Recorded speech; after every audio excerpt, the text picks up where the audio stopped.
Hello everyone, आप लोग कैसे हैं। आशा करते हैं आप लोग इस लॉकडाउन 2.0 में अच्छे ही होंगे। ठीक है, चलिए आज के इस वीडियो में हम बताने वाले हैं आपको क्लास 10 के गणित अध्याय नंबर 1 वास्तविक संख्याएं। ठीक है, अध्याय पहला का जो है ये आपका गणित का वास्तविक संख्या है।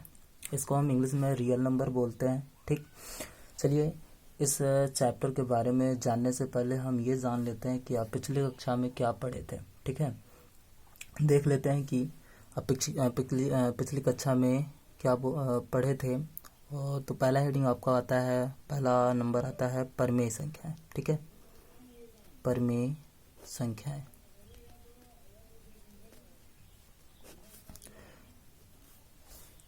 आप लोग को पता होगा कि परमेय संख्याएं कहते किसको हैं। परमेय संख्याएं वह संख्याएं होती हैं, मतलब ऐसी संख्याएं जिनको हम P/Q के रूप में लिख सकते हैं। ठीक है, ऐसी संख्याएं जिनको हम P/Q के रूप में लिख सकते हैं उनको हम क्या कहते हैं, परमेय संख्या कहते हैं। जैसे जैसे आपको बताया गया होगा शायद कि 1, 2, 3, 4, 2/3, 3/2 ... ठीक है, ऐसे जितने भी नंबर आपके आते हैं वो सभी क्या कहलाते हैं, परमेय संख्या कहलाते हैं। अब आपको ये देखने में तो लग ही रहा होगा कि ये इन सभी में जो है आपको P और Q दोनों मिल रहा है, लेकिन इन चारों नंबरों में आपको क्या हो रहा है, Q नहीं मिल रहा है। ये शायद आपको पता भी होगा कि जो है किसी भी संख्या का, पूर्ण संख्या जो भी होता है उसके नीचे हर छिपा रहता है। एक जो है हर वो हमेशा छिपा रहता है। कोई भी एक पूर्णांक आपका हो उसके नीचे हर छिपा रहता है। ठीक है, दूसरा आप लोग 9 में पढ़े थे, क्लास 9 में अपरिमेय संख्याएं। ठीक, दूसरा आपको बताया गया था अपरिमेय संख्याएं। ये आपको भी पता होगा कि क्या होता है ये। तो ऐसे नंबर या ऐसी संख्याएं जिनको हम P/Q के रूप में नहीं लिख सकते। ठीक, ऐसी संख्याएं जिनको हम P/Q के रूप में नहीं लिख सकते हैं उनको हम क्या कहते हैं, अपरिमेय संख्या कहते हैं। जैसे √2, √3, √5 और √6 ... ऐसे आपके जितने भी संख्याएं होंगी जिनका आप वर्गमूल नहीं निकाल सकते वो सभी आपको क्या कहलाएंगी, अपरिमेय संख्याएं कहलाएंगी। ठीक है, या फिर आप अगर इसका अंडर रूट में नहीं लिखना चाहते हो तो आपको करना पड़ेगा 1.123 1 1 2 3 4। ठीक है, ऐसे ... 1 1 आगे आगे चले जाइए। ठीक है, दशमलव में जैसे ये आवर्ती संख्या है, जैसे ये एक बार हुआ फिर दोबारा और बार जितनी बार आ जाए वो एक एक बीच में गैप करके। ठीक है, दूसरा नंबर कोई जैसे देखिए बीच में ये एक्स्ट्रा हो गया, अब उसके बाद फिर 1 2 3 आ गया, फिर से यहाँ पर ये एक्स्ट्रा नंबर हो गया, फिर 1 2 3 आ जाए। ऐसे आपको करना हो तो ये सभी संख्या क्या कहलाएंगी, अपरिमेय संख्या कहलाएंगी। ठीक है, तो बस ये आप ध्यान दीजिए कि परमेय संख्याएं ऐसी संख्या होती है जिनको P/Q के रूप में लिखा जा सकता है, और अपरिमेय संख्या ऐसी संख्या होती है जिनको हम P/Q के रूप में नहीं लिख सकते हैं। ठीक, आगे देखते हैं कि, और हाँ एक बात और ये ध्यान देना कि पूर्ण वर्ग जितनी संख्याएं होती हैं, पूर्ण वर्ग वाले जितनी संख्याएं होती हैं वो अपरिमेय संख्या नहीं होती। जैसे हमने देखो यहाँ पर √3 के बाद √5 लिख दिया, बीच में √4 जो है वो छूट गया है। ठीक है, तो √4 छूट गया है उसको हमने इसलिए नहीं लिखा क्योंकि इसका जो वर्गमूल आपका निकल जाएगा, और जब इसका वर्गमूल निकलता है तो √4 का जो वर्गमूल होगा वो हो जाएगा 2, और हम इसको क्या लिख सकते हैं, क्योंकि ये एक पूर्ण संख्या मिल गया हमको, और इसको हम क्या लिख सकते हैं, 2/1 लिख सकते हैं। ठीक है, तो इसीलिए जो है ये क्या है, अपरिमेय संख्या है, सॉरी नहीं है। ठीक है, क्योंकि इसका वर्गमूल निकल गया। तो आप ये ध्यान देना कि जितने भी संख्याओं का आपका वर्गमूल निकल जाता है अंडर रूट में रहने के बाद, वो सभी संख्या क्या होंगी, अपरिमेय संख्याएं नहीं होंगी। ठीक है, चलिए आगे चलते हैं। अब आपके इस चैप्टर वाले नंबर पे आ जाते हैं, क्योंकि अब आपका जो भी है इन्हीं दोनों से रिलेटेड होगा। ठीक है, देखते हैं अगला क्या आ रहा है, वास्तविक संख्याएं। वास्तविक संख्याएं, अब ये क्या चीज है इसको देखते हैं। ऐसी संख्याएं ऐसी संख्याएं, या फिर ऐसे छोड़ दो दूसरा, सभी परमेय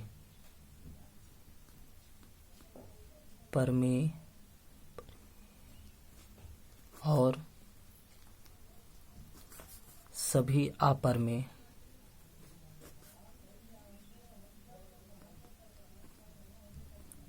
संख्याओं को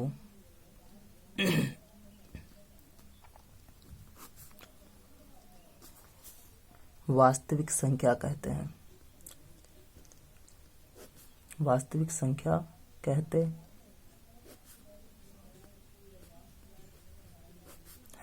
ठीक है, अब इससे पहले क्या पढ़े थे क्या नहीं पढ़े थे उसके बारे में हमको नहीं पता, ठीक। लेकिन आज इस क्लास 10 में आपको ये डेफिनेशन मिल जाएगा वास्तविक संख्या का, ठीक है।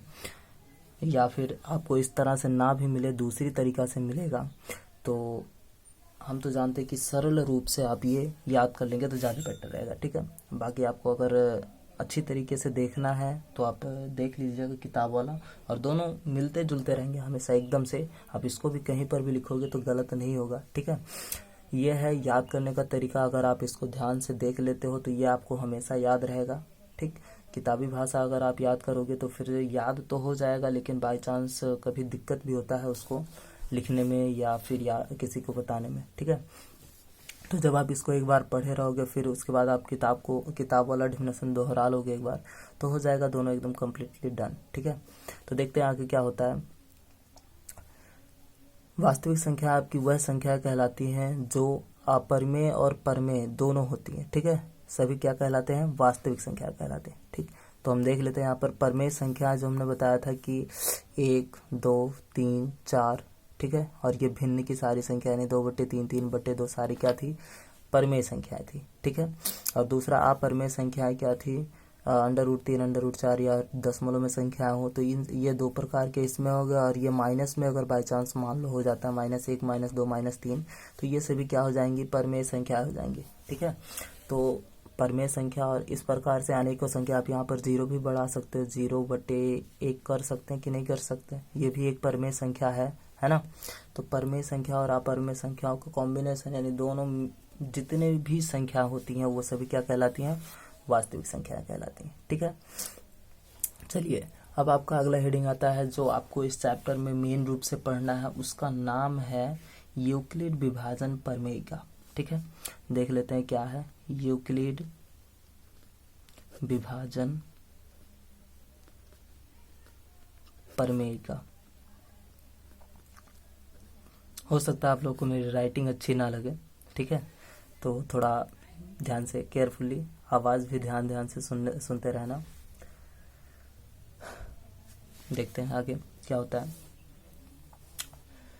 यूक्लिड विभाजन प्रमेय क्या, इसके बारे में मतलब आपको बताएंगे, लेकिन अभी थोड़ा सा कुछ और एक्स्ट्रा कर लेते हैं इसको जानने के लिए, ताकि आप अच्छे से समझ जाओ इसको। चलिए पहले देख लेते हैं कुछ उदाहरण हम, ठीक है।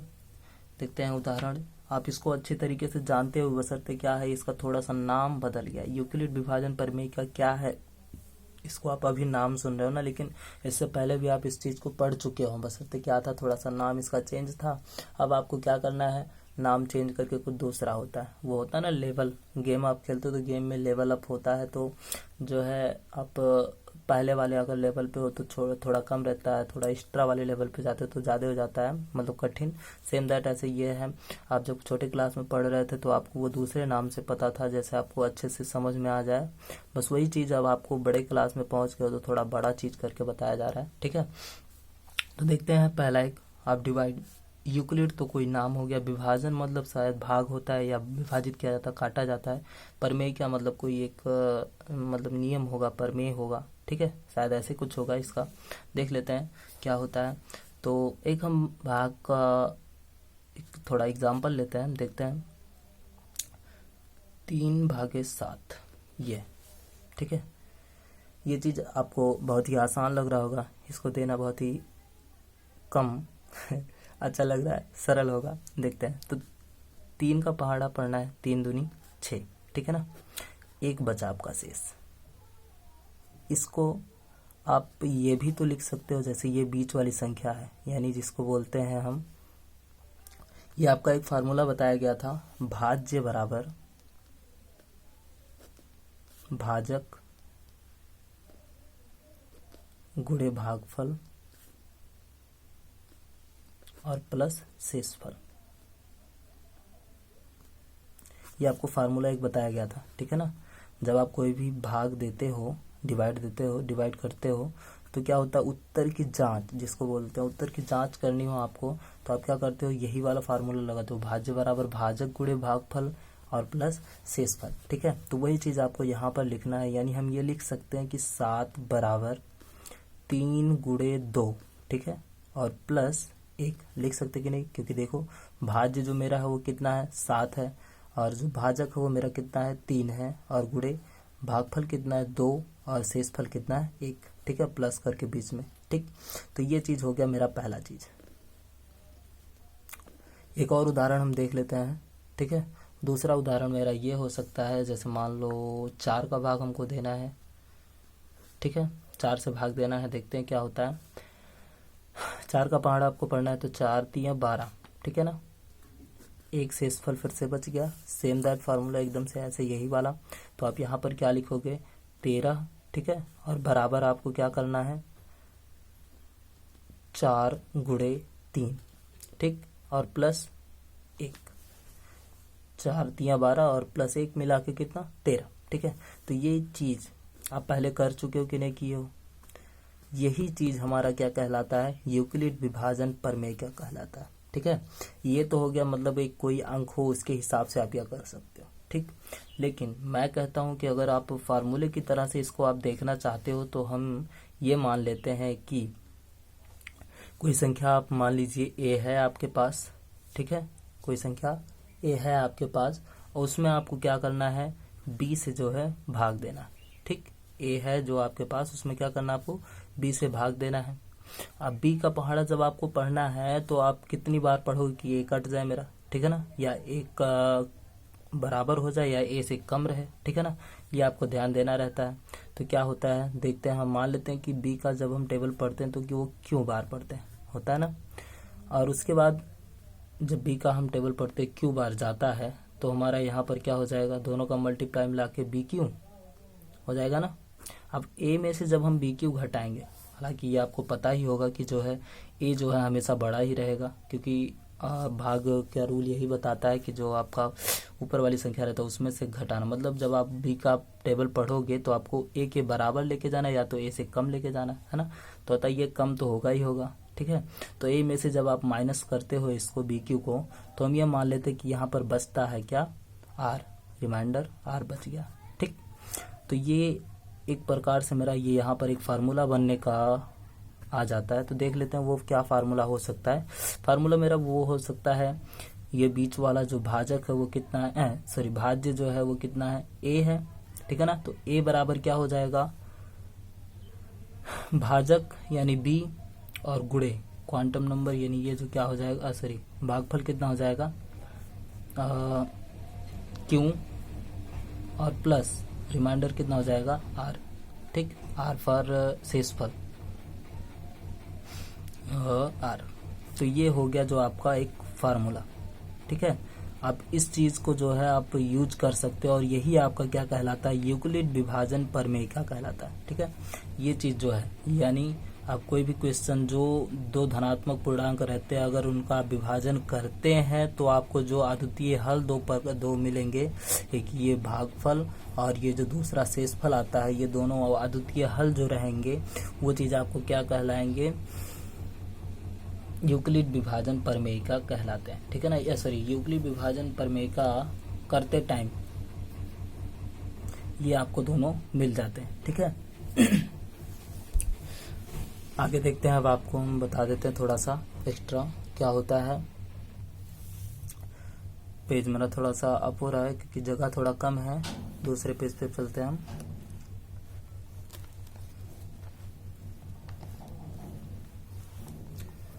चलिए, अब ये चीज तो हमारा यहाँ पर यूक्लिड विभाजन प्रमेय का खत्म हो गया, ठीक है। अब इसका हम एक आप चाहते हो तो डिफिनेशन थोड़ा बहुत दे देते हैं, ठीक है।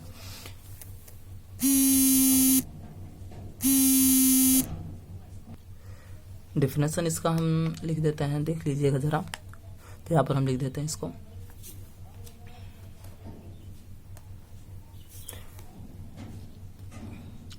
यूक्लिड विभाजन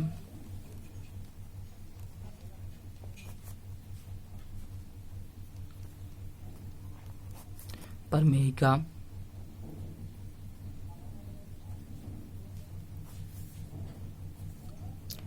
क्या है, देखते हैं। दो धनात्मक पूर्णांकों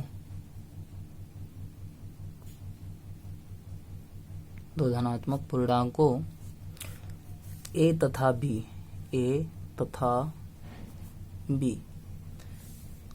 दिए रहने पर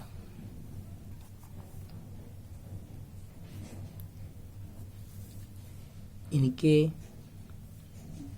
विभाजन के उपरांत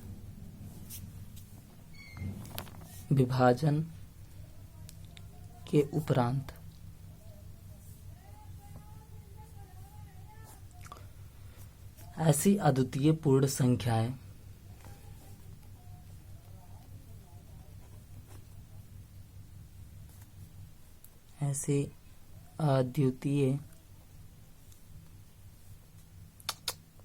गड़बड़ हो गया,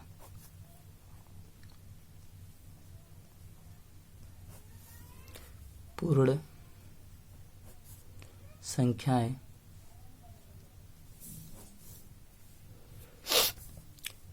Q तथा R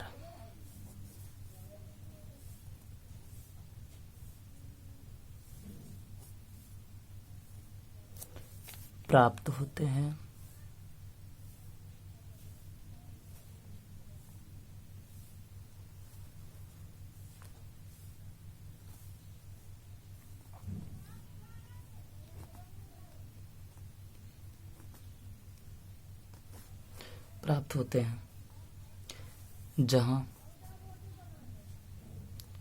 अर्थात A बराबर BQ प्लस R, यही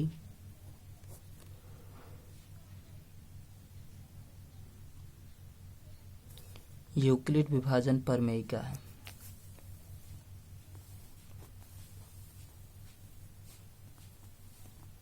यूक्लिड विभाजन प्रमेयिका है।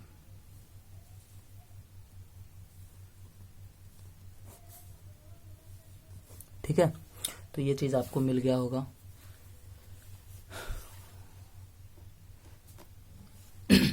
चलिए आगे चलते हैं।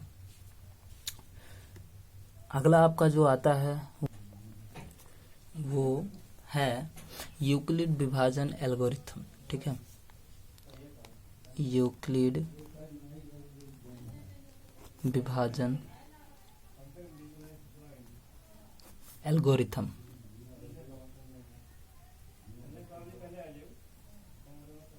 ठीक है, अगला जो आपका ये आता है यही है यूक्लिड विभाजन एल्गोरिथम। अब ये क्या चीज है?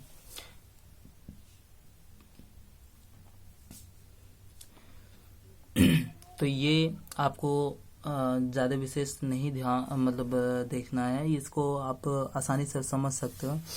अगर कोई दो धनात्मक पूर्णांक आपको मिल जाए, ठीक है, धनात्मक पूर्णांक मिलने के बाद आप आसानी से इसको समझ सकते हो। देख लेते हैं कि दो धनात्मक पूर्णांक ए और बी जो आपको मिले थे, ठीक है ना, सेम दैट ऐसे ही आपको एल्गोरिथम में देखना है कि जो दो धनात्मक आपको पूर्णांक मिलेंगे उसको जब आप सॉल्व करते हो यानी डिवाइड देते हो, भाग देते हो, तो भाग देते टाइम वो बार बार उसी चीज को बार बार, यानी क्या, जो ये ए बराबर बी क्यू प्लस आर ये जो आया है आपका यूक्लिड विभाजन प्रमेय का, ये बार बार आए।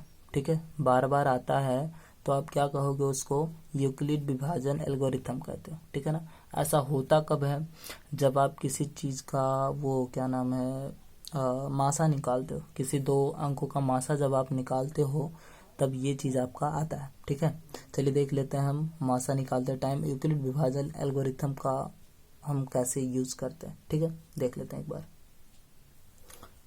चलिए इस चीज को समझने के लिए, यूक्लिड विभाजन एल्गोरिथम को समझने के लिए हम दो धनात्मक पूर्णांक ले लेते हैं। जैसे मान लेते हैं कि दो धनात्मक पूर्णांक मेरे 16 और 30, ठीक है। ये दो आपके धनात्मक पूर्णांक मिल गए।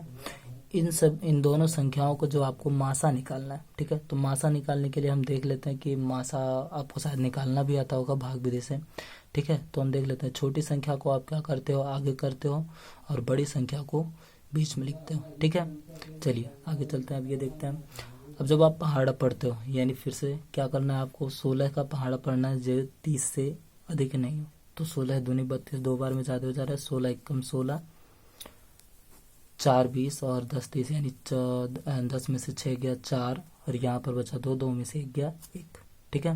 ये 14 बचा। आपको अब क्या करना है, फिर से इस 14 को आपको क्या बना देना है, भाजक बना देना है, और ये 16 जो आपका यहाँ पर भाजक था उसको आपको क्या बना देना है, भाज्य बना देना है, ठीक है। तो यहाँ पर हो गया 16। आगे देखते हैं, अब आपको 14 का पहाड़ा पढ़ना है, 14 का पहाड़ा पढ़ना है, यानी 14 एकम 14 है। अब आपको कितना बचा, 2, ठीक है। 16 में से 14 जाएगा तो 2 बचेगा। अब सेम दैट आपका फिर से आपका शेषफल 0 नहीं हुआ, तो अब क्या करते हो, फिर से 14 को जो है आप यहाँ पर फिर से लाते हो, और क्या हो जाता है, 2 सते 14, ठीक है। ये आपका कैंसल आउट, यानी 0 शेषफल हो गया। यानी आपको इस प्रक्रिया को तब तक ले दोहराते रहना है जब तक ले आपका शेषफल कितना, 0 ना हो जाए, ठीक। जब आपका शेषफल 0 हो जाएगा तब आप इस प्रक्रिया को करना बंद कर देंगे, ठीक। देख लेते हैं अब इस चीज को हम इस तरह से कैसे लिखें, वो चीज आपको अभी बताना है हमको, ठीक है। चलिए देख लेते हैं।